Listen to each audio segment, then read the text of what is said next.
الحمدللہ وحدہ والصلاة والسلام علی من لا نبی بعدہ۔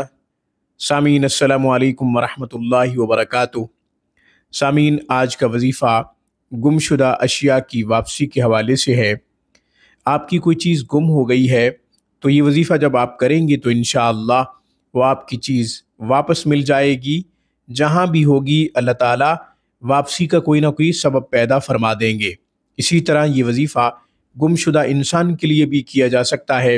آپ کا کوئی قریبی گم ہو گیا ہے، لاپتہ ہو گیا ہے، آپ کو اس کا علم نہیں ہے وہ کہاں ہے، شمال، جنوب، مشرق، مغرب، کس جانب گیا ہے، کس شہر میں ہے، کس علاقے میں ہے، آپ کو علم نہیں ہے، تو یہ وظیفہ آپ اپنے گمشدہ قریبی رشتہ دار کے لیے بھی کر سکتے ہیں۔ اسی طرح آپ کا مال گم ہو گیا ہے، یعنی پیسہ گم ہو گیا ہے، یا پھر زیورات گم ہو گئے ہیں، تو آپ زیورات کی گمشدگی کے لیے بھی یہ وظیفہ کر سکتے ہیں۔ اسی طرح پیسے آپ کے گم ہو گئے ہیں تو بھی یہ وظیفہ آپ کر سکتے ہیں۔ وظیفہ اور طریقہ آگے چل کے بتاتے ہیں۔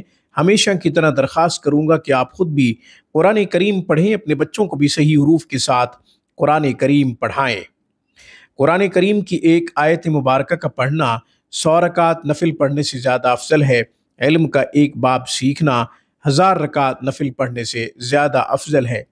اپنے بچوں کو قرآن کی خوب تعلیم دیجیے، یہ آپ کے لیے صدقہ جاریہ ہے۔ آن لائن کلاسز کے لیے، علاج معالجہ کے لیے آپ ہم سے رابطہ کر سکتے ہیں۔ ہفتے کے 7 دن 24 گھنٹے ہماری بہترین اور معیاری سروس سے آپ فائدہ اٹھا سکتے ہیں۔ جیسا کہ شروع میں عرض کیا تھا کہ گمشدہ چیزوں کی واپسی کے لیے آج میں وظیفہ اور اس کا طریقہ بتاؤں گا، تو آپ وظیفہ اور طریقہ سن لیجئے اور غور سے سن لیجئے، ویڈیو کو سکپ مت کیجئے گا، آخر تک سنیے گا تاکہ آپ کو صحیح طریقے سے وظیفہ اور اس کا طریقہ سمجھ آ جائے۔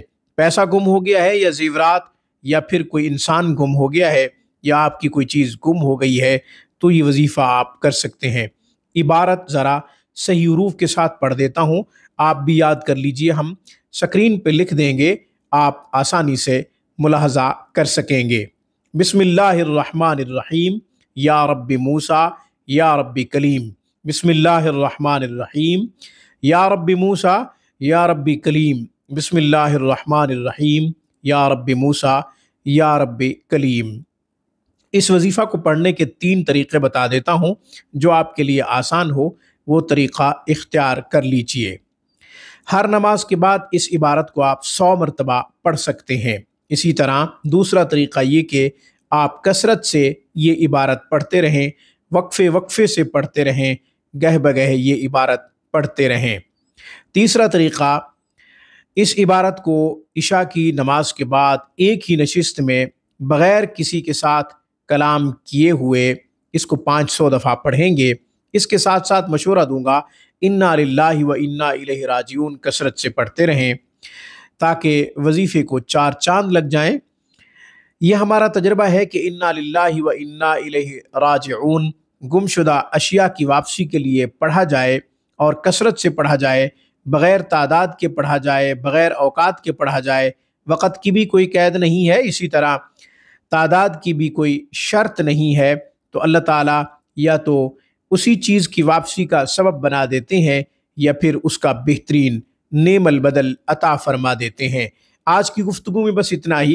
اقول قولی ھذا واستغفر اللہ، وآخر دعوانا ان الحمد للہ رب العالمین۔